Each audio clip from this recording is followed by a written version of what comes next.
ਸਤਿ ਸ਼੍ਰੀ ਅਕਾਲ। ਪੰਜਾਬੀ ਰੇਡੀਓ ਤੇ Punjabi TV USA ਵੇਖ ਸੁਣ ਰਹੇ ਸਾਰੇ ਸਰੋਤਿਆਂ ਦਾ ਬਹੁਤ-ਬਹੁਤ ਸਵਾਗਤ ਹੈ। ਇਸ ਸਮੇਂ ਦੇ ਵਿਸ਼ੇਸ਼ ਪ੍ਰੋਗਰਾਮ ਖਬਰ ਤੇ ਨਜ਼ਰ ਦੇ ਵਿੱਚ। ਖਬਰ ਤੇ ਨਜ਼ਰ ਪ੍ਰੋਗਰਾਮ ਦੇ ਵਿੱਚ ਦੇਸ਼ ਦੁਨੀਆ ਦੇ ਨਾਲ ਜੁੜੀਆਂ ਹੋਈਆਂ ਅਹਿਮ ਖਬਰਾਂ ਤੇ ਪਾਈਦਾ ਚਾਨਣਾ ਤੇ ਖਬਰਾਂ ਦਾ ਵਿਸ਼ਲੇਸ਼ਣ ਕਰਨ ਦੇ ਲਈ ਸਾਡੇ ਨਾਲ ਸਾਥ ਹੁੰਦਾ ਹੈ ਸੀਨੀਅਰ ਪੱਤਰਕਾਰ ਮਿੰਟੂ ਗੁਰੂਸਰੀਆ ਜੀ ਦਾ। ਸਭ ਤੋਂ ਪਹਿਲਾਂ ਕਰਦੇ ਹਾਂ ਉਹਨਾਂ ਦਾ ਪ੍ਰੋਗਰਾਮ ਦੇ ਵਿੱਚ ਨਿੱਘਾ ਸਵਾਗਤ। ਸਤਿ ਸ਼੍ਰੀ ਅਕਾਲ ਜੀ, ਬਹੁਤ-ਬਹੁਤ ਸਵਾਗਤ ਹੈ। ਸ਼ੁਕਰੀਆ ਜੀ, ਸਾਰਿਆਂ ਨੂੰ ਸਤਿ ਸ੍ਰੀ ਅਕਾਲ ਜੀ। ਅੱਜ ਦੇ ਪ੍ਰੋਗਰਾਮ ਦੇ ਸਪਾਂਸਰਸ ਦਾ ਸਭ ਤੋਂ ਪਹਿਲਾਂ ਧੰਨਵਾਦ ਕਰਦੇ ਚੱਲੀਏ। ਖਾਲਸਾ ਇੰਸ਼ੋਰੈਂਸ ਲੰਬੇ ਸਮੇਂ ਤੋਂ ਇੰਸ਼ੋਰੈਂਸ ਦੇ ਖੇਤਰ ਦੇ ਵਿੱਚ ਸੇਵਾਵਾਂ ਨਿਭਾ ਰਹੇ ਨੇ। ਸੰਪਰਕ ਨੰਬਰ ਹੈ 4082722500। ਟਿੜਕਿਆਣਾ ਇਮੀਗ੍ਰੇਸ਼ਨ ਲਾ ਫਰਮ। ਜੇ ਟਿੜਕਿਆਣਾ ਹੁਣਾਂ ਨਾਲ ਸੰਪਰਕ ਕਰ ਸਕਦੇ ਹੋ ਕਿਸੇ ਵੀ ਤਰ੍ਹਾਂ ਦੀ ਇਮੀਗ੍ਰੇਸ਼ਨ ਦੇ ਬਾਬਤ ਸਲਾਹ ਮਸ਼ਵਰਾ ਕਰਨ ਦੇ ਲਈ। Krishan Dhanota Yuba City, Baljinder Singh Nijjar Woodland, GN lube ਵਾਲੇ ਟਰੱਕ ਵਾਸ਼ ਕਰਦੇ ਨੇ, ਆਇਲ ਚੇਂਜ ਕਰਦੇ ਨੇ, 에ਅਰ ਬ੍ਰੇਕਸ ਦਾ ਕੰਮ ਤਸੱਲੀ ਬਖਸ਼ ਕਰਦੇ ਨੇ। ਤੁਸੀਂ ਇਹਨਾਂ ਦੇ ਕੋਲੋਂ ਨਵੇਂ ਪੁਰਾਣੇ ਟਾਇਰ ਵੀ ਖਰੀਦ ਸਕਦੇ ਹੋ। ਲੋਕੇਸ਼ਨ ਸੈਂਟਾਨੇਲਾ ਦੀ ਹੈ। ਨਿੰਮਾ ਸਹੋਤਾ ਹੋਣਾ ਦਾ ਨੰਬਰ ਹੈ 2092770113। Jaswinder Singh Nagra, Roseville, Avtar Singh Sangha, Yuba City, Baldev Singh Kang, Yuba City. ਬਹੁਤ ਬਹੁਤ ਧੰਨਵਾਦ ਹੈ ਇਹਨਾਂ ਸਾਰੇ ਸਪਾਂਸਰਸ ਦਾ। ਰੁੱਖ ਹੁਣ ਖਬਰਾਂ ਦਾ ਕਰਦੇ ਹਾਂ। ਖਬਰਾਂ ਵੱਲ ਵਧੀਏ ਤਾਂ ਮਿੰਟੂ ਜੀ ਪਾਇਓ ਜ਼ਰਾ ਚਾਨਣਾ। ਕਾਕਰੋਚਾਂ ਨੇ ਤਾਂ ਆਪਣੀ ਜੰਗ ਜਿੰਨੀ ਕੁ ਜਿੱਤੀ ਹੀ ਹੈ, ਉਸ ਤੋਂ ਬਾਅਦ ਹੁਣ ਨਵੇਂ ਕਈ ਮੋਰਚੇ ਖੁੱਲ੍ਹਦੇ ਨਜ਼ਰ ਆ ਰਹੇ ਨੇ। ਕੋਈ ਰਿਜ਼ਰਵੇਸ਼ਨ ਖਤਮ ਕਰਨ ਦੀ ਗੱਲ ਕਰੀ ਜਾਂਦਾ ਹੈ ਤੇ ਕੋਈ ਕਹਿੰਦਾ ਵੀ ਭਾਈ ਨਿਤਿਨ ਗਡਕਰੀ ਅਗਲੀ ਵਾਰੀ ਤੇਰੀ ਹੈ, ਤੈਨੂੰ ਸੀਜ਼ਨ 2 ਚ ਮਿਲਦੇ ਆ। E20 ਜਨਤਾ ਪਾਰਟੀ ਵੀ ਆਪਣਾ ਆਕਾਰ ਲੈਣ ਲੱਗੀ ਹੈ। ਇਹਨੂੰ ਸੀਰੀਅਸ ਲੈਣ ਦੀ ਲੋੜ ਹੈ ਜਾਂ ਫਿਰ ਹੁਣ ਹਰੇਕ ਬੰਦਾ ਹੀ ਜਿਹੜਾ ਦਿਲ ਕਰਦਾ ਉਹ ਬਣਾ ਕੇ ਪਾਈ ਜਾਂਦਾ ਹੈ ਜੀ ਸੋਸ਼ਲ ਮੀਡੀਆ ਤੇ? ਗੁਰਪ੍ਰੀਤ, ਮੇਰੇ ਖਿਆਲ ਦੇ ਨਾਲ ਬਈ ਜੋ ਇਹਨਾਂ ਨੇ ਕਰ ਦਿੱਤਾ ਹੈ ਕਾਕਰੋਚ ਜਨਤਾ ਪਾਰਟੀ ਵਾਲਿਆਂ ਨੇ, ਕਿ ਹੁਣ ਤਾਂ ਛੋਟੇ ਤੋਂ ਹੀ ਛੋਟਾ ਤੇ ਵੱਡੇ ਤੋਂ ਵੱਡਾ ਜੋ ਵੀ ਕੋਈ ਪਲੇਟਫਾਰਮ, ਕੋਈ ਇਸ ਤਰ੍ਹਾਂ ਦੀ ਪਾਰਟੀ, ਕੋਈ ਇਸ ਤਰ੍ਹਾਂ ਦਾ ਸੰਘਰਸ਼ੀ ਮੰਚ ਉਸਰੇਗਾ ਤਾਂ ਮੈਨੂੰ ਲੱਗਦਾ ਕਿ ਆਪਾਂ ਉਸ ਨੂੰ ਰੱਦ ਨਹੀਂ ਕਰ ਪਾਵਾਂਗੇ। ਉਹ ਰਿਸਕੀ ਹੋ ਜਾਏਗਾ ਕਿ ਪਤਾ ਨਹੀਂ ਕੀ ਹੋ ਜਾਣਾ। ਤੁਸੀਂ ਦੇਖੋ, ਮੈਂ ਖੁਦ ਮਤਲਬ ਕਿ ਪਹਿਲਾਂ ਏਦਾਂ ਲੱਗਦਾ ਸੀ, ਮੈਂ ਮੰਨਦਾ ਸੀਗਾ ਕਿ ਸ਼ਾਇਦ ਵੀ ਅੱਧ ਵਿਚਾਲੇ ਜੇ ਕੰਮ ਰਹਿ ਜਾਊਗਾ, ਕਿ ਇਹ ਸਿਰਫ ਤੇ ਸਿਰਫ ਇੱਕ ਗੁੱਸਾ ਹੈ। ਪਰ ਉਹ ਗੁੱਸਾ ਵਾਕਿਆ ਇੰਨਾ ਜ਼ਿਆਦਾ ਸੀਗਾ ਕਿ ਦੇਸ਼ ਦੇ ਯੂਥ ਨੇ, ਤੁਸੀਂ ਵੇਖੋ ਕਿ ਬਿਲਕੁਲ ਜਿੱਦਾਂ ਕਹਿ ਲਈਏ ਨਾ ਕਿ ਬਾਜੀਓ ਹੀ ਪਲਟ ਦਿੱਤੀ। ਅੱਛਾ ਗੁਰਪ੍ਰੀਤ, ਮੈਂ ਤੁਹਾਨੂੰ ਕੁਝ ਚੀਜ਼ਾਂ ਇਹਦੇ ਵਿੱਚ ਐਡੀਸ਼ਨ ਕਰਕੇ ਦੱਸ ਸਕਦਾ ਇਜਾਜ਼ਤ ਸਹਿਤ। ਕਿ ਦੇਖੋ, ਅਸਲ ਦੇ ਵਿੱਚ ਕੀ ਹੋਇਆ ਕਿ ਨਰਿੰਦਰ ਮੋਦੀ ਸਰਕਾਰ ਜੇ ਚੁੱਕੀ ਹੈ ਨਾ, ਤਾਂ ਉਹਦਾ ਇੱਕ ਬਹੁਤ ਵੱਡਾ ਕਾਰਨ ਹੈ। ਅੰਦਰ ਦੀ ਗੱਲ ਇਹ ਆ, ਕਿਉਂਕਿ ਮੈਂ ਦਿੱਲੀ ਦੇ ਇੱਕ ਬਹੁਤ ਵੱਡੇ ਨੇਤਾ ਦੇ ਨਾਲ ਪਿਛਲੇ ਦਿਨੀ ਗੱਲਬਾਤ ਦੇ ਵਿੱਚ ਸੀ, ਤਾਂ ਉਸਨੇ ਕਿਹਾ ਕਿ ਇਹ ਕੋਈ ਮਤਲਬ ਐ ਨਹੀਂ ਹੈ ਕਿ ਉਹਨਾਂ ਦਾ ਪਲਾਨ ਸੀਗਾ ਤੇ ਰਾਤੋਂ ਰਾਤ ਚੇਂਜ ਹੋ ਗਿਆ। ਦਰਅਸਲ ਕੀ ਹੈ ਕਿ 3 ਕਿ 4 ਰਿਪੋਰਟਾਂ ਜਿਹੜੀਆਂ ਨੇ ਉਹ ਨਰਿੰਦਰ ਮੋਦੀ ਗਵਰਨਮੈਂਟ ਨੂੰ ਮਿਲੀਆਂ ਸਨ। ਨੰਬਰ 1 ਕਿ ਇੰਟੈਲੀਜੈਂਸ ਦੀ, ਯਾਨੀ ਸੁਈਆ ਤੰਤਰ ਦੀ, ਫਿਰ ਇਸ ਤੋਂ ਇਲਾਵਾ RSS, ਭਾਜਪਾ, ਈਵਨ ਦੈਟ ਕਿ ਅਮਿਤ ਸ਼ਾਹ ਦੀ ਆਪਣੀ ਰਿਪੋਰਟ ਵੀ। ਤਾਂ ਉਹਨਾਂ ਸਾਰੀਆਂ ਰਿਪੋਰਟਾਂ ਦੇ ਵਿੱਚ ਜਿਹੜੀ ਕਾਮਨ ਗੱਲ ਸੀਗੀ ਗੁਰਪ੍ਰੀਤ, ਉਹ ਇਹ ਸੀਗੀ ਕਿ ਅਸਲ 'ਚ ਯਾਨੀ ਇਹ ਗੱਲ ਸਾਫ਼ ਸਪਸ਼ਟ ਦੱਸ ਦਿੱਤੀ ਗਈ ਕਿ ਜੇਕਰ ਕੋਈ ਦੇਰ ਕੀਤੀ ਗਈ, ਕੋਈ ਹੀਲ ਹੁਜਤ ਏਦਾਂ ਦੀ ਹੋਈ, ਤਾਂ ਇਹ ਅੰਦੋਲਨ ਤੁਹਾਡੇ ਕੰਟਰੋਲ ਤੋਂ ਹੀ ਬਾਹਰ ਚਲਾ ਜਾਏਗਾ। ਯਾਨੀ ਫਿਰ ਆਪਾਂ ਕਹਿ ਸਕਦੇ ਹਾਂ ਕਿ ਜਿਸ ਤਰ੍ਹਾਂ ਨੇਪਾਲ 'ਚ ਦੇਖਿਆ ਆਪਾਂ, ਸ੍ਰੀਲੰਕਾ 'ਚ ਦੇਖਿਆ ਆਪਾਂ, ਕਿ ਬੰਗਲਾਦੇਸ਼ 'ਚ ਆਪਾਂ ਦੇਖਿਆ ਕਿ ਜਿੱਥੇ ਯੂਥ ਨੂੰ ਪਹਿਲਾਂ ਸੀਰੀਅਸਲੀ ਨਹੀਂ ਲਿਆ ਗਿਆ, ਤਾਂ ਉਹ ਫਿਰ ਇੰਨਾ ਜ਼ਿਆਦਾ ਤਾਂਡਵ ਹੋਇਆ, ਇੰਨੀ ਜ਼ਿਆਦਾ ਖੇਡ ਖਿਲਰੀ ਕਿ ਸੱਤਾ ਤੱਕ ਉਖੜ ਗਈ। ਤਾਂ ਇਸ ਕਰਕੇ ਇਹ ਚੀਜ਼ ਜਿਹੜੀ ਸੀ ਕਿ ਅੰਦਰ ਚੱਲੀ ਆ। ਹੁਣ ਰਹੀ ਗੱਲ ਕਿ ਦੂਸਰੇ ਪਾਸੇ ਤੁਸੀਂ ਜਿੱਦਾਂ ਕਹਿ ਲਿਆ ਕਿ ਰਿਜ਼ਰਵੇਸ਼ਨ ਦੇ ਵਿਰੋਧ ਦੇ ਵਿੱਚ ਹੋ ਗਿਆ ਹੈ, ਤਾਂ ਉਹਦਾ ਉਹ ਠੀਕ ਆ। ਪਰ ਅਸਲ ਦੇ ਵਿੱਚ ਕੀ ਆ ਕਿ ਹਾਲੇ ਜਿਹੜਾ CGP ਦਾ ਜੇ ਤੁਸੀਂ ਵੇਖੋਗੇ ਤਾਂ ਵਿਕਟਰੀ ਪਾਰਟੀ ਤੇ ਚੱਲ ਰਹੀ ਹੈ ਉਹਨਾਂ ਦੀ, ਠੀਕ ਹੈ ਜੀ। ਤਾਂ ਮਤਲਬ ਕਿ ਭਾਜਪਾ ਦੇ ਮੈਂਬਰ ਪਾਰਲੀਮੈਂਟ ਇਹਦੀ ਆਲੋਚਨਾ ਕਰ ਰਹੇ ਸਨ ਤੇ ਜਵਾਬ ਦੇ ਵਿੱਚ ਉਹ ਸੌਰਵ ਦਾਸ ਨੇ ਲੜਕੀ ਬਿਊਟੀਫੁਲ ਗਾਣੇ ਤੇ ਨੱਚ ਕੇ ਉਸਨੇ ਕਿਹਾ ਕਿ ਜੈਨਜ਼ੀ ਦਾ ਇਹ ਸਟਾਈਲ ਆ, ਜੈਨਜ਼ੀ ਦਾ ਇਹ ਸਟਾਈਲ ਆ। ਯਾਨੀ ਇੱਕ ਪਾਸੇ ਚੱਲ ਰਹੀ ਹੈ, ਪਰ ਦੂਸਰੇ ਪਾਸੇ ਕਾਕਰੋਚ ਜਨਤਾ ਪਾਰਟੀ ਨੇ ਦੁਬਾਰਾ ਅੰਦੋਲਨ ਦੀ ਚੇਤਾਵਨੀ ਵੀ ਦਿੱਤੀ ਆ। ਉਹਨਾਂ ਨੇ ਕਿਹਾ ਕਿ ਸਰਕਾਰ ਨੇ ਸਮਝੌਤਾ ਤੋੜਿਆ ਹੈ। ਦੇਸ਼ ਭਰ ਦੇ ਵਿੱਚ ਸੈਂਕੜੇ ਸਟੂਡੈਂਟਸ ਨੂੰ ਇਹਨਾਂ ਨੇ ਅਰੈਸਟ ਕੀਤਾ, ਝੂਠੇ ਮੁਕੱਦਮੇ ਜਿਹੜੇ ਆ ਉਹ ਲਾਏ ਗਏ ਨੇ। ਸਿੱਬਲ ਸਾਹਿਬ ਵੀ ਅੱਜ ਬੋਲੇ ਆ ਬੜੇ ਤਕੜੇ ਵਕੀਲ ਆ, ਤੁਹਾਨੂੰ ਪਤਾ। ਉਹਨਾਂ ਨੇ ਕਿਹਾ ਕਿ ਬਿਲਕੁਲ ਮੈਂ ਪੂਰੇ ਦੇਸ਼ ਦੇ ਵਿੱਚ ਜਿੱਥੇ-ਜਿੱਥੇ ਇਹ ਨੌਜਵਾਨਾਂ ਤੇ ਕੇਸ ਦਰਜ ਹੋਏ ਨੇ, ਮੈਂ ਉਹਨਾਂ ਨੂੰ ਮੁਫ਼ਤ ਕਾਨੂੰਨੀ ਸਹਾਇਤਾ ਤੱਕ ਦੇਵਾਂਗਾ। ਯਾਨੀ ਗੁਰਪ੍ਰੀਤ, ਹਾਲੇ ਇਹ ਐਂਡ ਨਹੀਂ ਹੋਇਆ ਲੱਗਦਾ। ਤੇ ਜੀ। ਭਾਜਪਾ ਨੇ ਜਿਸ ਤਰ੍ਹਾਂ ਨਿਬੇੜਿਆ, ਤੇ ਉਸ ਤੋਂ ਬਾਅਦ ਹੁਣ ਸੀਜੇਪੀ ਨੇ ਜਿਸ ਤਰ੍ਹਾਂ ਇਹ ਕਿਹਾ, ਸੀਜੇਪੀ ਨੇ ਕਿ ਭਾਈ ਇਹਨਾਂ ਨੇ ਆਪਣਾ ਵਾਅਦਾ ਤੋੜ ਦਿੱਤਾ ਹੈ, ਤਾਂ ਮੇਰੇ ਖਿਆਲ ਦੇ ਨਾਲ ਇਹ ਗੱਲ ਨਹੀਂ ਕਰਨੀ ਚਾਹੀਦੀ ਸਰਕਾਰ ਨੂੰ। ਸਰਕਾਰ ਦੀ ਕ੍ਰੈਡੀਬਿਲਿਟੀ, ਸਰਕਾਰ ਦੀ ਭਰੋਸੇਯੋਗਤਾ, ਸਰਕਾਰ ਦਾ ਇੱਕ ਜਿਹੜਾ ਵਾਅਦਾ ਹੁੰਦਾ ਹੈ, ਵਿਸ਼ਵਾਸ ਹੁੰਦਾ ਹੈ, ਇਹ ਤੇ ਬਿਲਕੁਲ ਉਹਦਾ ਘਾਤ ਕਰਨ ਵਾਲੇ ਆ। ਪਰ ਇਹਨਾਂ ਤੇ ਯਕੀਨ ਕੀਤਾ ਹੀ ਨਹੀਂ ਜਾ ਸਕਦਾ।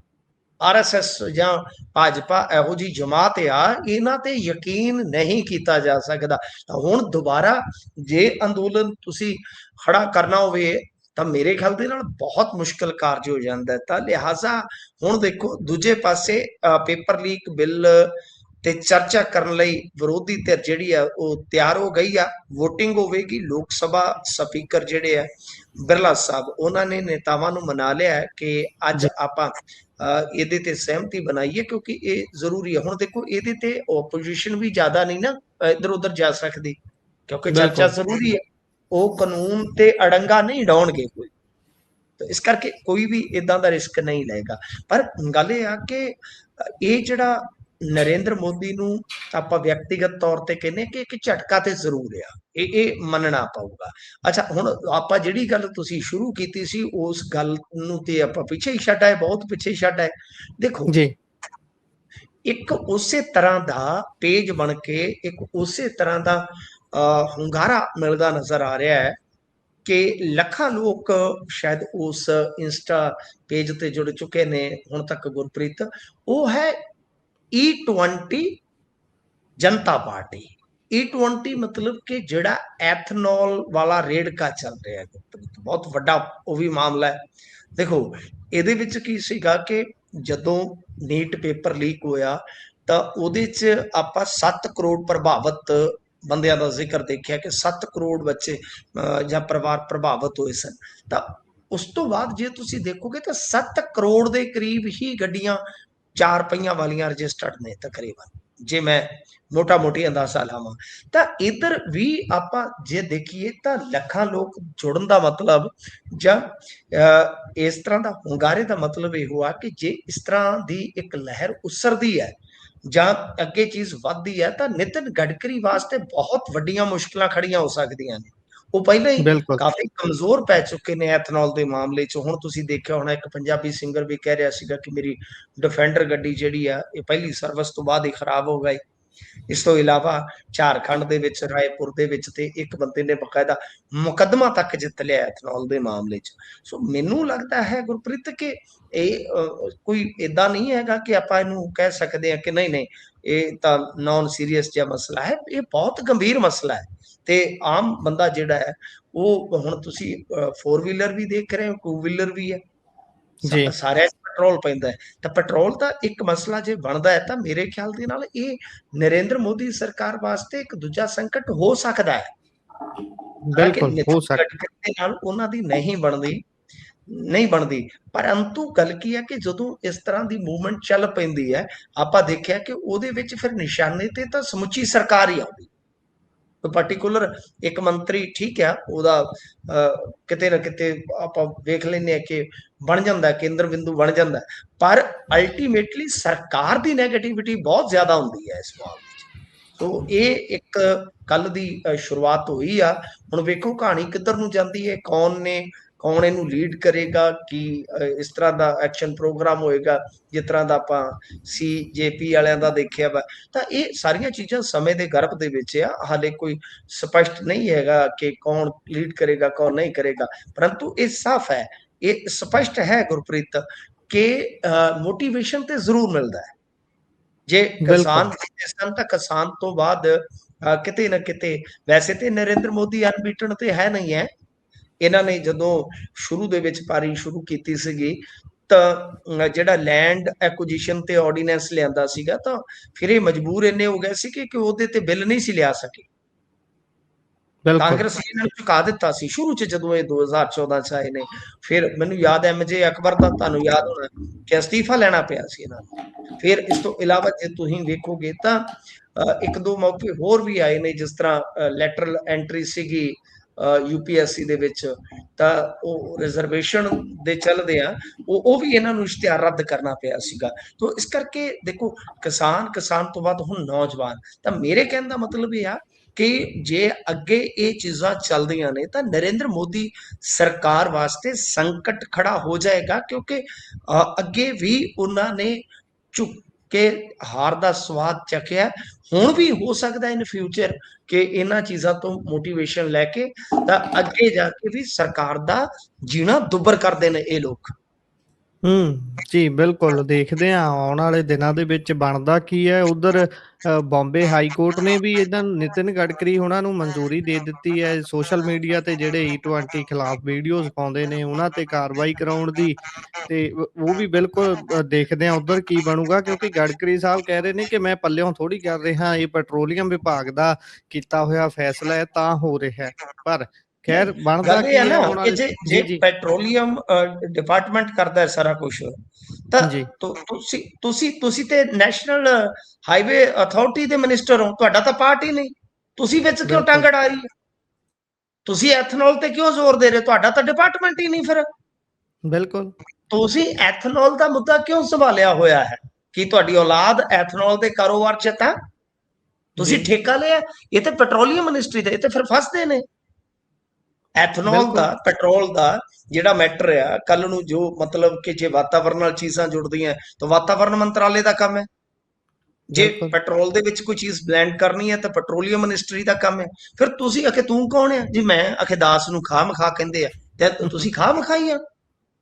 ਬਿਲਕੁਲ ਉਧਰ ਪੈਟਰੋਲੀਅਮ ਮਿਨਿਸਟਰ ਜਿਹੜੇ ਉਹ ਤਾਂ ਆਪ ਮੰਨੀ ਜਾਂਦੇ ਵੀ ਮਾਈਲੇਜ ਨੂੰ ਫਰਕ ਪੈਂਦਾ ਹੈ ਪੁਰੀ ਸਾਹਿਬ।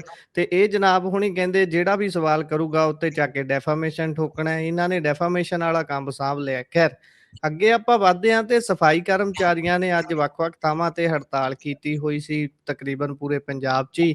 ਤੇ ਤਕਾਲਾਂ ਪੈਂਦੀਆਂ ਪੈਂਦਿਆਂ ਹਰਜੋਤ ਬੈਂਸ ਹੋਣੀ ਦੇਖ ਰਿਹਾ ਸੀ, ਮੈਂ ਸੁਣ ਰਿਹਾ ਸੀ, ਕੁਝ ਕਹਿ ਰਹੇ ਸੀ, ਐਲਾਨ ਕਰ ਰਹੇ ਸੀ। ਕੀ ਨੇ ਉਹ ਐਲਾਨ? ਦੇਖੋ ਗੁਰਪ੍ਰੀਤ, ਇਹਦੇ ਵਿੱਚ ਕੀ ਹੈ ਕਿ ਇਹਨਾਂ ਦੀਆਂ ਤਨਖਾਹਾਂ ਜਿਹੜੀਆਂ ਨੇ ਸਫਾਈ ਕਰਮੀਆਂ ਦੀਆਂ, ਜਿਹੜਾ ਇਹ ਵੇਤਨ ਪਹਿਲਾਂ 10,500 ਸੀਗਾ, ਤਾਂ ਉਹ ਕਹਿੰਦੇ ਕਿ ਪਿਛਲੇ ਮਹੀਨੇ ਅਸੀਂ 14,000 ਕੀਤਾ ਸੀਗਾ। ਤਾਂ ਹੁਣ ਸਰਕਾਰ ਨੇ ਫੈਸਲਾ ਲਿਆ ਕਿ ਪ੍ਰੋਬੇਸ਼ਨ ਪੀਰੀਅਡ ਦੇ ਦੌਰਾਨ ਜੋ ਇੱਕ ਕਰਮਚਾਰੀ ਨੂੰ ਵੇਤਨ ਮਿਲਦਾ ਹੈ, ਤਨਖਾਹ ਮਿਲਦੀ ਹੈ, ਤਾਂ ਉਹਦੇ ਬਰਾਬਰ 20,500 ਰੁਪਈਆ ਇਹਨਾਂ ਦਾ ਵੇਤਨ ਕਰ ਦਿੱਤਾ। ਤੁਸੀਂ ਇੱਕ ਚੀਜ਼ ਤੇ ਦੇਖੋ ਗੁਰਪ੍ਰੀਤ, ਕਿ ਜਿਹੜੇ ਲੋਕਾਂ ਨੇ ਸਭ ਤੋਂ ਔਖਾ ਕੰਮ ਕਰਨਾ ਹੈ, ਦੁਨੀਆ ਦਾ ਸਭ ਤੋਂ ਔਖਾ ਕੰਮ ਕੀ ਹੁੰਦਾ ਹੈ? ਕਿ ਕਿਸੇ ਦੇ ਪਾਏ ਗੰਦ ਨੂੰ ਸਮੇਟਣਾ। ਠੀਕ ਹੈ ਜੀ।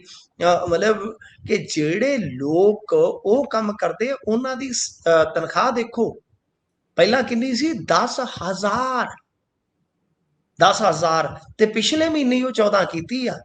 ਮੇਰੇ ਖਿਆਲ ਜੀ ਦੇ ਨਾਲ ਇਹਨਾਂ ਦੀਆਂ ਤਨਖਾਹਾਂ ਤੇ ਗੁਰਪ੍ਰੀਤ ਇੰਨੀਆਂ ਹੋਣੀਆਂ ਚਾਹੀਦੀਆਂ ਨੇ ਕਿ ਜਿਵੇਂ ਇੱਕ ਬੰਦਾ ਸਵੈ ਮਾਣ ਦੇ ਨਾਲ ਵਧੀਆ ਜ਼ਿੰਦਗੀ ਵੀ ਜੀਵੇ, ਤੇ ਦੂਜਾ ਕਿ ਉਹਨਾਂ ਦੀਆਂ ਆਉਣ ਵਾਲੀਆਂ ਜਿਹੜੀਆਂ ਪੁਸ਼ਤਾਂ ਨੇ, ਪੀੜ੍ਹੀਆਂ ਨੇ, ਉਹ ਵਧੀਆ ਢੰਗ ਦੀ ਪੜ੍ਹਾਈ ਲਿਖਾਈ, ਇਲਾਜ ਵਗੈਰਾ ਲੈ ਸਕਣ। ਤਾਂ ਬਿਲਕੁਲ ਦੇਖ ਹੀ ਰਹੇ ਹੋ ਤੁਸੀਂ 20,000 ਰੁਪਈਆ। ਹੁਣ ਉਹ ਵੀ ਹੁਣ ਉਹਨਾਂ ਨੇ ਰੌਲਾ ਪਾਇਆ, ਕਿੰਨਾ ਕੁਛ ਹੋਇਆ। ਅੱਜ ਤੇ ਮੇਰੇ ਖਿਆਲ ਦੇ ਨਾਲ ਉਹ ਲਾਠੀ ਚਾਰਜ ਜਿਹੜਾ ਹੋਇਆ ਸੀਗਾ ਉਹਦੇ ਖਿਲਾਫ ਕਾਫੀ ਥਾਵਾਂ ਤੇ ਇਹਨਾਂ ਨੇ ਪ੍ਰੋਟੈਸਟ ਕੀਤਾ, ਵਾਲਮੀਕ ਸਮਾਜ ਵਾਲਿਆਂ ਨੇ।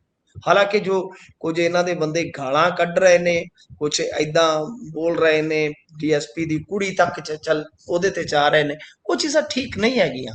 ਪਰ ਕਿਉਂਕਿ ਇਹਨਾਂ ਦੇ ਨਾਲ ਇਸ ਵੇਲੇ ਤੇ ਸਪੋਰਟ ਪੂਰੀ ਹੈ ਸਫਾਈ ਕਰਮੀਆਂ ਦੇ ਨਾਲ, ਲਾਠੀ ਚਾਰਜ ਬਿਲਕੁਲ ਨੇ ਤੇ ਬਿਲਕੁਲ ਤਸਵੀਰ ਬਦਲ ਦਿੱਤੀ। ਇਸ ਕਰਕੇ ਸਰਕਾਰ ਨੇ ਵੇਖਿਆ ਕਿ ਸਾਡੇ ਤੇ ਪੈਰ ਫਸ ਗਏ ਨੇ, ਬਹੁਤ ਬੁਰੀ ਤਰ੍ਹਾਂ ਫਸ ਗਏ ਨੇ।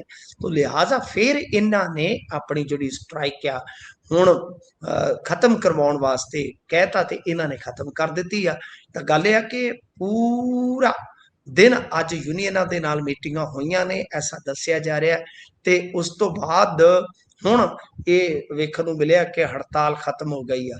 ਉਧਰੋਂ ਦੂਜੇ ਪਾਸਿਓਂ ਜੇ ਆਪਾਂ ਵੇਖੀਏ ਕਿ ਭਾਈ ਕੋਈ ਆਫੀਸ਼ੀਅਲ ਵਰਜ਼ਨ ਆਉਂਦਾ ਹੈ, ਤਾਂ ਫਿਰ ਆਪਾਂ ਨੂੰ ਪਤਾ ਲੱਗੇਗਾ ਕਿ ਕੀ ਸ਼ਰਤਾਂ ਤੇ ਸਹਿਮਤੀ ਬਣ ਗਈ ਆ ਜੋ ਹੜਤਾਲੀ ਸਫਾਈ ਕਰਮੀ ਨੇ ਕਿ ਉਹ ਕੰਮ ਤੇ ਵਾਪਸ ਪਰਤ ਰਹੇ ਨੇ। ਪਰ ਮੇਰੇ ਖਿਆਲ ਦੇ ਨਾਲ ਕਾਫੀ ਕੁਝ ਹੋਇਆ ਗੁਰਪ੍ਰੀਤ। ਸਫਾਈ ਕਰਮੀਆਂ ਦੇ ਲਾਠੀ ਚਾਰਜ ਜਿਹੜਾ ਹੋਇਆ ਉਸਨੇ ਤੇ ਬਿਲਕੁਲ ਇਹ ਸਰਕਾਰ ਨੂੰ ਬੈਕ ਫੁੱਟ ਤੇ ਜਿਹੜਾ ਹੈ ਨਾ ਮਤਲਬ ਕਿ ਕਹਿ ਲਈਏ ਕਿ ਧੱਕ ਦਿੱਤਾ। ਲਿਹਾਜ਼ਾ ਆਉਣ ਵਾਲੇ ਸਮੇਂ ਦੇ ਦੌਰਾਨ ਮੈਨੂੰ ਇਉਂ ਲੱਗਦਾ ਕਿ ਇਹਨਾਂ ਲਈ ਸੰਕਟ ਵੱਡੇ ਹੋਣਗੇ, ਕਿਉਂਕਿ ਬਹੁਤ ਸਾਰੇ ਮੁਲਾਜ਼ਮ ਅੱਜ ਤੁਸੀਂ ਦੇਖੋ ਨਾ ਕਿ ਜਿੱਦਾਂ ਮਤਲਬ ਹੈਗੇ ਨੇ ਆਹ ਮੁਹੱਲਾ ਕਲੀਨਿਕ ਵਾਲੇ, ਇਹ ਜੀ ਸਟਾਫ ਵੀ ਸਟ੍ਰਾਈਕ ਤੇ ਚਲਾ ਗਿਆ। ਬਿਲਕੁਲ ਪਹਿਲਾਂ ਹੀ ਆਪਾਂ ਦੇਖਿਆ ਵਕੀਲਾਂ ਤੋਂ ਲੈ ਕੇ ਕਿੰਨੀਆਂ ਸਟ੍ਰਾਈਕਾਂ ਚੱਲ ਰਹੀਆਂ ਨੇ। ਸਰਕਾਰੀ ਪਹੀਆ ਵੀ ਬੱਸ ਦਾ ਜਿਹੜਾ ਉਹ ਥੰਮਿਆ ਜਾਣਾ ਹੈ ਆਉਣ ਵਾਲੇ ਦਿਨਾਂ ਦੇ ਵਿੱਚ। ਉਹਨਾਂ ਨੇ ਵੀ ਆਪਣੀ ਅਪਕਮਿੰਗ ਸਟ੍ਰਾਈਕ ਜਿਹੜੀ ਹੈ ਉਹ ਰੱਖੀ ਹੋਈ ਆ, ਐਲਾਨੀ ਹੋਈ ਆ, ਤਾਂ ਉਹ ਵੀ ਕਹਿ ਰਹੇ ਆ ਕਿ ਅਸੀਂ ਕਰਾਂਗੇ। ਤਾਂ ਇਹਦਾ ਮਤਲਬ ਇਹ ਵਾ ਕਿ ਇੱਕ ਤੇ ਇਹ ਸਟੇਟ ਹੜਤਾਲੀ ਸਟੇਟ ਬਣ ਗਿਆ।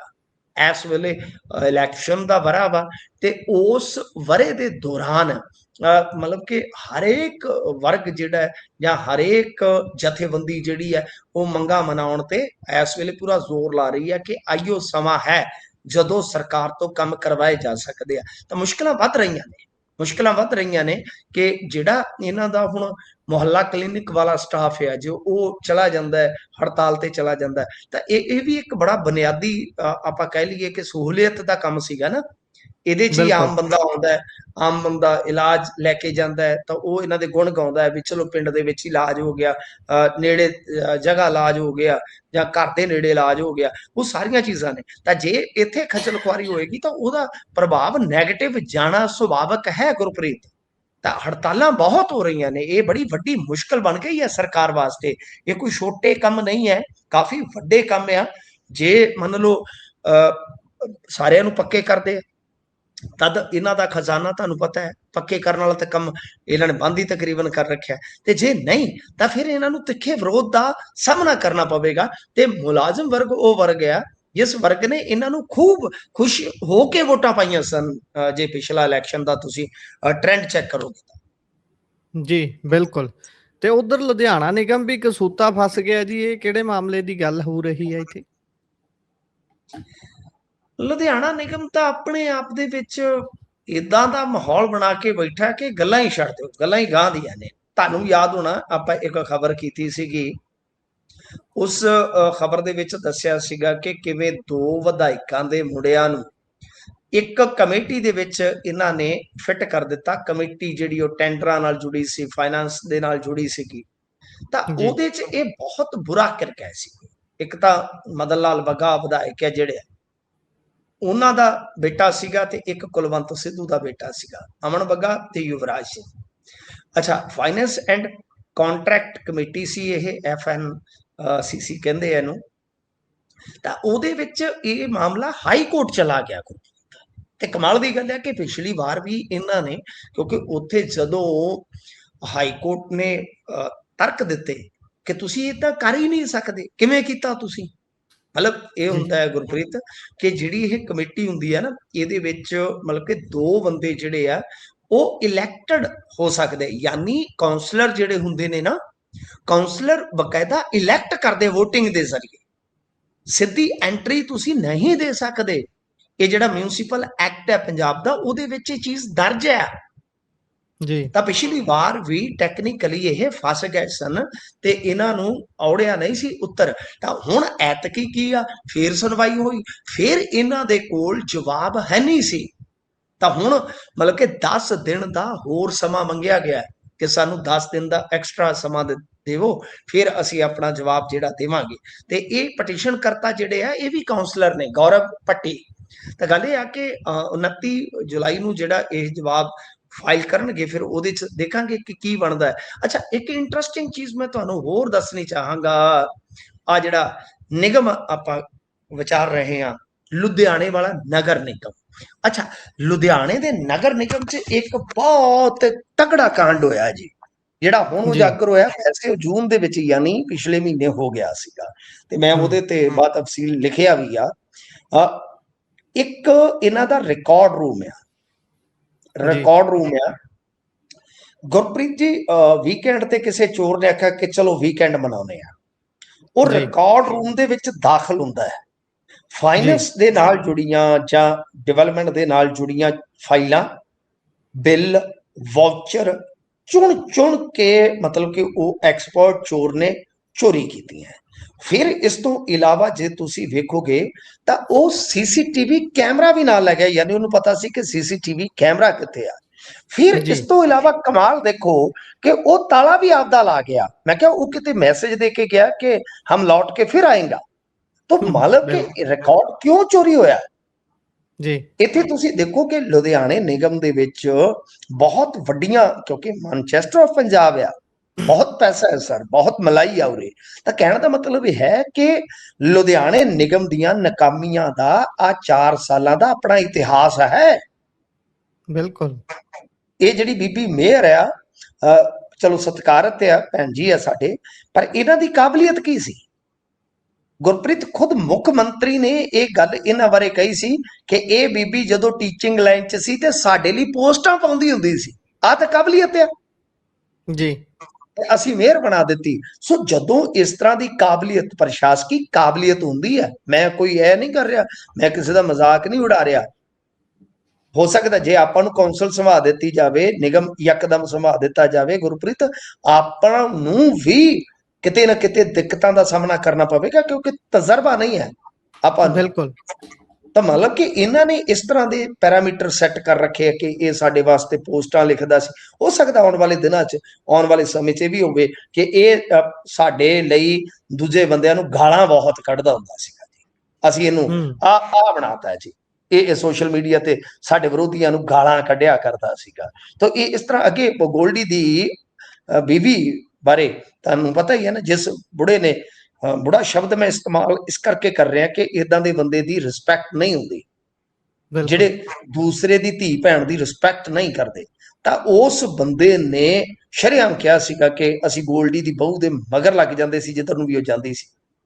ਠੀਕ ਹੈ ਜੀ। ਤਾਂ ਉਹਨੂੰ ਬੁਲਟ ਮੋਟਰਸਾਈਕਲ ਦੇ ਦਿੱਤਾ ਸੀ ਇਹਨਾਂ ਨੇ। ਸੋ ਇਹ ਜਿਹੜੇ ਇਹਨਾਂ ਦੇ ਪੈਰਾਮੀਟਰਸ ਨੇ ਇਹ ਗਲਤ ਨੇ। ਸੋ ਕਾਬਲੀਅਤ, ਜਿਵੇਂ ਨਿਗਮ ਚਲਾਉਣਾ ਹੈ ਲੁਧਿਆਣੇ ਵਰਗਾ, ਤਾਂ ਤੁਹਾਨੂੰ ਬਹੁਤ ਬਹੁਤ ਸਟੈਂਡਰਡ ਦਾ ਇੱਕ ਕਹਿ ਲਓ ਕਿ ਟੈਲੈਂਟ ਚਾਹੀਦਾ, ਤਜਰਬਾ ਚਾਹੀਦਾ ਜੀ। ਬਿਲਕੁਲ। ਜਿੱਥੇ ਇਹੋ ਜਿਹੇ ਮਾਰਕੇ ਵਾਲੇ ਬੰਦੇ ਲਾਏ ਜਾਂਦੇ ਹੋਣ ਵੀ ਯੋਗਤਾ ਇਦਾਂ ਚੈੱਕ ਕਰਨੀ ਆ, ਉੱਥੇ ਤਾਂ ਕੀ ਭਲਾ ਹੋਊਗਾ, ਇਹ ਸਭ ਜਾਣਦੇ ਨੇ। ਖੈਰ ਅੱਜ ਜਦੋਂ ਸੜਕ ਤੇ ਸੀ ਵਾਲਮੀਕ ਸਮਾਜ ਸਾਰਾ, ਤੇ ਕਿਹੋ ਜਿਹਾ ਰਿਹਾ ਪੂਰੇ ਪੰਜਾਬ 'ਚ? ਸੁਖਦੇ ਹੀ ਰਿਹਾ ਮਾਹੌਲ ਜਾਂ ਕਿਤਿਓਂ ਤਲਖੀ ਭਰੀਆਂ ਖਬਰਾਂ ਵੀ ਆਈਆਂ ਨੇ? ਮੈਂ ਕੁਝ ਵੀਡੀਓਜ਼ ਦੇਖੀਆਂ ਨੇ ਗੁਰਪ੍ਰੀਤ ਜੀ। ਇੱਕ ਸ਼ਖਸ ਤੇ ਕਿਸੇ ਦੁਕਾਨਦਾਰ ਨੂੰ ਜਿਸ ਤਰ੍ਹਾਂ ਬੋਲ ਰਿਹਾ, ਗਾਲਾਂ ਕੱਢ ਕੇ ਕਹਿ ਰਿਹਾ ਕਿ ਦੁਕਾਨ ਬੰਦ ਕਰ ਦੇ, ਇਦਾਂ ਕਰ ਦੇਂਗੇ, ਉਦਾਂ ਕਰ ਦੇਂਗੇ। ਸਰ ਇਹ ਮੇਰੇ ਖਿਆਲ ਦੇ ਨਾਲ ਠੀਕ ਨਹੀਂ ਹੈ। ਅਸੀਂ ਬਹੁਤ ਇੱਜ਼ਤ ਕਰਦੇ ਹਾਂ, ਮੈਂ ਖੁਦ ਮਤਲਬ ਕਿ ਬਹੁਤ ਹੀ ਜ਼ਿਆਦਾ ਸਫਾਈ ਕਰਮੀਆਂ, ਪਿਆਰ ਸਨੇਹ ਦੇਣ ਵਾਲਾ ਵਿਅਕਤੀ ਹਾਂ, ਪਰ ਆਹ ਚੀਜ਼ਾਂ ਜਿਹੜੀਆਂ ਚੱਲੀਆਂ ਨੇ, ਡੀਐਸਪੀ ਦੇ ਪਰਿਵਾਰਕ ਜੀਵਨ ਤੇ ਚਲੇ ਜਾਣਾ, ਜੀਆਂ ਦਾ ਕੀ ਕਸੂਰ ਆ ਮੈਨੂੰ ਦੱਸੋ? ਇੱਕ ਨਹੀਂ 2 ਵੀਡੀਓ ਆਈਆਂ ਨੇ ਇਸ ਤਰ੍ਹਾਂ ਦੀਆਂ ਜਿਹਦੇ ਵਿੱਚ ਬੁਲਾਰੇ ਜਿਹੜੇ ਆ ਉਹ ਗਾਲਾਂ ਕੱਢ ਰਹੇ ਨੇ। ਫਿਰ ਆ ਹੁਣ ਕੁਝ ਥਾਵਾਂ ਤੇ ਮੈਂ ਵੀਡੀਓਜ਼ ਦੇਖੀਆਂ ਨੇ, ਵਿਜ਼ੂਅਲ ਦੇਖੇ ਨੇ, ਸ਼ਾਇਦ ਜਲੰਧਰ ਹੀ ਜ਼ਿਆਦਾ ਇਹਨਾਂ ਦਾ ਅਸਰ ਸੀਗਾ। ਵੈਸੇ ਤੇ ਪੰਜਾਬ ਬੰਦ ਦੀ ਕਾਲ ਸੀਗੀ, ਪਰ ਕਿਤੇ ਹੋਰ ਤੇ ਮੈਨੂੰ ਅਸਰ ਨਹੀਂ ਦਿਖਾਈ ਦਿੱਤਾ ਜ਼ਿਆਦਾ। ਹਾਂ, ਪ੍ਰੋਟੈਸਟ ਤੇ ਚੱਲਦੇ ਆ। ਗੱਲ ਇਹ ਆ ਕਿ ਉੱਥੇ ਜਿਸ ਤਰ੍ਹਾਂ ਦੁਕਾਨਾਂ ਬੰਦ ਕਰਵਾਈਆਂ ਜਾ ਰਹੀਆਂ ਸਨ, ਜਿਸ ਤਰ੍ਹਾਂ, ਇਹ ਮੇਰੇ ਖਿਆਲ ਦੇ ਨਾਲ ਠੀਕ ਨਹੀਂ ਹੈ। ਕਿਸਾਨੀ ਅੰਦੋਲਨ ਜਾਂ ਕਿਸਾਨੀ ਬੰਦ ਕਾਲ ਵੇਲੇ ਵੀ ਅਸੀਂ ਇਹੋ ਗੱਲ ਕਹਿੰਦੇ ਆ ਕਿ ਕੁਝ ਤੁਹਾਡੇ ਮੁੰਡੇ ਜਿਹੜੇ ਵਿੱਚ ਵੜ ਜਾਂਦੇ ਨੇ, ਉਹ ਜਾ ਕੇ ਦੁਕਾਨਦਾਰਾਂ ਨੂੰ ਅਪੀਲ ਕਰਨ ਦੀ ਥਾਂ ਤੇ, ਸਮਰਥਨ ਉਹਨਾਂ ਤੋਂ ਲੈਣ ਦੀ ਥਾਂ ਤੇ, ਦਿਲ ਜਿੱਤਣ ਦੀ ਥਾਂ ਤੇ, ਉਹ ਜਾ ਕੇ ਜਿਸ ਤਰ੍ਹਾਂ ਥਾਣੇਦਾਰੀ ਅੰਦਾਜ਼ ਦੇ ਵਿੱਚ ਕੰਮ ਕਰਦੇ ਨੇ, ਉਹ ਠੀਕ ਨਹੀਂ ਹੁੰਦਾ। ਖੈਰ ਦੇਖੋ, ਇਹਨਾਂ ਨੇ ਆਪਾਂ ਜੇ ਦੇਖੀਏ ਤੇ ਵੱਡੀ ਮੰਗ ਤੇ ਆਪਦੀ ਮਨਵਾ ਲਈ ਆ ਸਫਾਈ ਕਰਮੀਆਂ ਨੇ, ਪਰ ਰੌਲਾ ਇਹ ਆ ਕਿ ਜਿਸ ਡੀਐਸਪੀ ਦਾ ਇਸ ਸਾਰੇ ਕਾਂਡ ਦੇ ਵਿੱਚ ਸਭ ਤੋਂ ਜ਼ਿਆਦਾ ਗੁੱਡਾ ਵੱਜਾ, ਜਿਹਨੇ ਬਹੁਤ ਤੁਹਾਨੂੰ ਪਤਾ ਬੇਕਿਰਕੀ ਦੇ ਨਾਲ ਡਾਂਗਾ ਮਾਰੀਆਂ ਸਨ, ਤਾਂ ਉਹਨੂੰ ਮੁਅੱਤਲ ਤੇ ਕੀਤਾ ਹੋਇਆ ਇਹਨਾਂ ਨੇ। ਉਹਦੇ ਬਾਰੇ ਹੁਣ ਵੇਖੋ ਕਿ ਕੀ ਬਣਦਾ ਕੀ ਨਹੀਂ ਬਣਦਾ। ਤੇ ਰਾਜਨੀਤੀ ਵੀ ਚੱਲੀ ਆ ਬਰਨਾਲੇ ਦੇ ਵਿੱਚ, ਤੁਹਾਨੂੰ ਪਤਾ ਹੀ ਆ, ਬੜੇ ਬੜੇ ਸਿਆਸਤਦਾਨ ਵੀ ਆਏ। ਅੱਛਾ, ਉੱਥੋਂ ਇੱਕ ਹੋਰ ਖਬਰ ਬੜੀ ਰੌਚਕ ਵੇਖਣ ਨੂੰ ਮਿਲੀ ਕਿ ਖਬਰਾਂ ਤੇ ਇਹ ਸਨ ਕਿ ਸਭ ਅੱਛਾ ਹੈ ਜੀ, ਆਲ ਇਜ਼ ਵੈਲ ਆ ਕਾਂਗਰਸ ਦੇ ਵਿੱਚ। ਇੱਕੋ ਥਾਂ ਤੇ ਮੇਰੇ ਖਿਆਲ ਦੇ ਨਾਲ ਚੰਨੀ ਸਾਹਿਬ ਤੇ ਰਾਜਾ ਵੜਿੰਗ ਇੱਕੋ ਮੁੱਦੇ ਤੇ ਵੱਖ-ਵੱਖ ਗਏ ਆ। ਤਾਂ ਇੱਥੋਂ ਇਹਨਾਂ ਦਾ ਵੀ ਪਤਾ ਲੱਗ ਜਾਂਦਾ।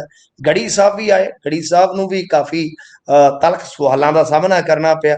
ਤਾਂ ਇਸ ਤਰ੍ਹਾਂ ਹੈ ਕਿ ਮੇਰੇ ਖਿਆਲ ਦੇ ਨਾਲ ਹੁਣ ਤਾਂ ਇੱਕ ਤਰ੍ਹਾਂ ਨਾਲ ਜਿਹੜੀ ਮੰਗ ਸੀ ਉਹ ਤੇ ਤਕਰੀਬਨ ਪੂਰੀ ਹੋ ਗਈ, ਇਹਨਾਂ ਦੀ ਹੜਤਾਲ ਖਤਮ ਹੋ ਗਈ, ਪਰ ਜਿਹੜਾ ਲਾਠੀ ਚਾਰਜ ਵਾਲਾ ਹੈ ਡੀਐਸਪੀ ਉਹਨੂੰ ਮੁਅੱਤਲ ਕੀਤਾ ਗਿਆ, ਜਦ ਕਿ ਡਿਮਾਂਡ ਕੀਤੀ ਜਾਂਦੀ ਹੈ, ਮੰਗ ਕੀਤੀ ਜਾਂਦੀ ਹੈ ਕਿ ਉਹਦੇ ਤੇ ਹੋਰ ਸਖਤ ਕਾਰਵਾਈ ਹੋਣੀ ਚਾਹੀਦੀ ਹੈ।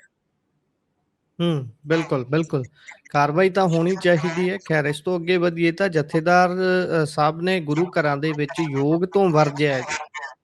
ਹਾਂ ਦੇਖੋ, ਯੋਗਾ ਇਹ ਜੀ ਆਪਾਂ ਦੇਖਨੇ ਆ, ਇਹ ਕੁਝ ਥਾਵਾਂ ਤੋਂ ਅੱਗੇ ਵੀਡੀਓਜ਼ ਵਗੈਰਾ ਆਈਆਂ ਸੀਗੀਆਂ, ਪਿਛਲੇ ਦਿਨਾਂ ਦੇ ਵਿੱਚ ਵੀ ਵਿਵਾਦ ਇਸ ਤਰ੍ਹਾਂ ਦਾ ਹੋਇਆ ਸੀਗਾ, ਤਾਂ ਉਦੋਂ ਵੀ ਕਿਹਾ ਗਿਆ ਸੀਗਾ, ਰੋਕ ਦਿੱਤਾ ਗਿਆ ਸੀ ਇੱਕ ਦੋ ਥਾਵਾਂ ਤੇ ਕਿ ਭਾਈ ਤੁਸੀਂ ਗੁਰੂ ਘਰਾਂ ਦੇ ਵਿੱਚ ਯੋਗ ਨਹੀਂ ਕਰ ਸਕਦੇ। ਦਰਅਸਲ ਕੀ ਹੈ ਕਿ ਤੁਹਾਨੂੰ ਪਤਾ ਇਹਨਾਂ ਨੇ ਯੋਗਾ ਇੰਸਟਰਕਟਰ ਲਾਏ ਹੋਏ ਨੇ, ਅੱਛਾ ਹੈ, ਰੁਜ਼ਗਾਰ ਦਿੱਤਾ ਹੋਇਆ ਤੇ ਵਧੀਆ ਗੱਲ ਆ, ਬੀਬੀਆਂ ਨੂੰ ਲਾਹਾ ਮਿਲਦਾ ਹੈ ਇਹਨਾਂ ਚੀਜ਼ਾਂ ਦੇ ਨਾਲ। ਮੈਂ ਇਸ ਨੂੰ ਮਾੜੀ ਨਹੀਂ ਕਹਾਂਗਾ ਯੋਜਨਾ ਨੂੰ, ਠੀਕ ਆ, ਪਿੰਡਾਂ ਤੱਕ ਯੋਗਾ ਲੈ ਗਏ ਨੇ, ਚਲੋ ਇੰਨੇ ਨਾਲ ਫਿਟਨੈਸ ਤੇ ਬੀਬੀਆਂ ਧਿਆਨ ਦਿੰਦੀਆਂ ਨੇ।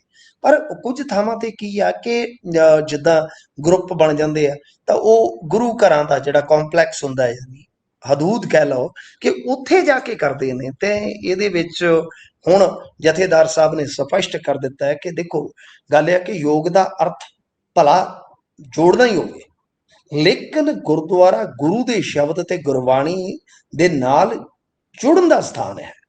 ਇੱਥੇ ਜੀ ਆਉਣ ਵਾਲੀ ਜਿਹੜੀ ਸੰਗਤ ਆ ਉਹਨੂੰ ਗੁਰਬਾਣੀ ਨਾਲ ਹੀ ਜੁੜਨਾ ਚਾਹੀਦਾ, ਨਾ ਕਿ ਇਸ ਤਰ੍ਹਾਂ ਦੇ ਯੋਗਾਸਨ ਜਾਂ ਪ੍ਰਾਣਾਯਾਮ ਇਹਨਾਂ ਚੀਜ਼ਾਂ ਦੇ ਨਾਲ।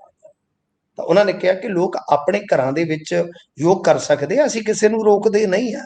ਯਾਨੀ ਉਹਨਾਂ ਨੇ ਧਾਰਮਿਕ ਤੌਰ ਤੇ ਇਹ ਨਹੀਂ ਕਿਹਾ ਕਿ ਭਾਈ ਸਿੱਖ ਨਹੀਂ ਕਰ ਸਕਦੇ, ਇਦਾਂ ਉਦਾਂ ਨਹੀਂ, ਐਸਾ ਕੁਝ ਨਹੀਂ ਹੈ। ਬੜਾ ਉਹਨਾਂ ਨੇ ਉਦਾਰਵਾਦੀ ਬਿਆਨ ਦਿੱਤਾ ਹੈ ਕਿ ਦੇਖੋ, ਗੁਰੂ ਘਰ ਦੀ ਹਦੂਦ ਦੇ ਅੰਦਰ ਨਹੀਂ, ਗੁਰੂ ਘਰਾਂ ਦੇ ਲੰਗਰ ਹਾਲ ਜਾਂ ਦੀਵਾਨ ਹਾਲ ਦੇ ਵਿੱਚ ਨਹੀਂ, ਇਹ ਸਿਧਾਂਤਕ ਠੀਕ ਨਹੀਂ ਹੈ। ਹਾਂ, ਤੁਸੀਂ ਯੋਗ ਕਰਨਾ ਹੈ ਆਪਣੇ ਘਰਾਂ ਦੇ ਵਿੱਚ ਕਰੋ, ਤੇ ਮੇਰੇ ਖਿਆਲ ਦੇ ਨਾਲ ਗੁਰਪ੍ਰੀਤ ਕੋਈ ਵੱਡੀ ਸਮੱਸਿਆ ਹੋਣੀ ਵੀ ਨਹੀਂ ਚਾਹੀਦੀ। ਜੇ ਜਥੇਦਾਰ ਸਾਹਿਬ ਕਹਿ ਰਹੇ ਨੇ ਤਾਂ ਪਿੰਡਾਂ ਦੇ ਵਿੱਚ ਇਸ ਤਰ੍ਹਾਂ ਦੀ ਜਗ੍ਹਾ ਦਾ ਅਰੇਂਜ ਕੀਤਾ ਜਾ ਸਕਦਾ। ਲਓ, ਮੈਂ ਤੁਹਾਨੂੰ ਆਪਣੀ ਗੱਲ ਦੱਸਦਾ, ਇਦਾਂ ਹੀ ਸੀ ਇੰਸਟਰਕਟਰ ਸਾਡੇ ਪਿੰਡ, ਤਾਂ ਮਤਲਬ ਕਿ ਦੁਪਹਿਰੇ ਉਹਨੂੰ ਵਿਚਾਰੀ ਨੂੰ ਇੱਕ ਗਰੁੱਪ ਲਈ ਜਗ੍ਹਾ ਨਹੀਂ ਸੀ ਲੱਭ ਰਹੀ, ਤਾਂ ਮੇਰੀ ਵਾਈਫ ਜੀ ਨੇ ਕਿਹਾ ਕਿ ਕੋਈ ਗੱਲ ਨਹੀਂ, ਤੁਸੀਂ ਸਾਡਾ ਘਰ ਇਸਤੇਮਾਲ ਕਰੋ, ਕੋਈ ਚੱਕਰ ਨਹੀਂ ਹੈਗਾ ਵੀ ਦੁਪਹਿਰੇ ਘਰ ਖਾਲੀ ਹੁੰਦਾ ਸਾਡਾ, ਤਾਂ ਜੀ ਤੁਸੀਂ ਆਓ।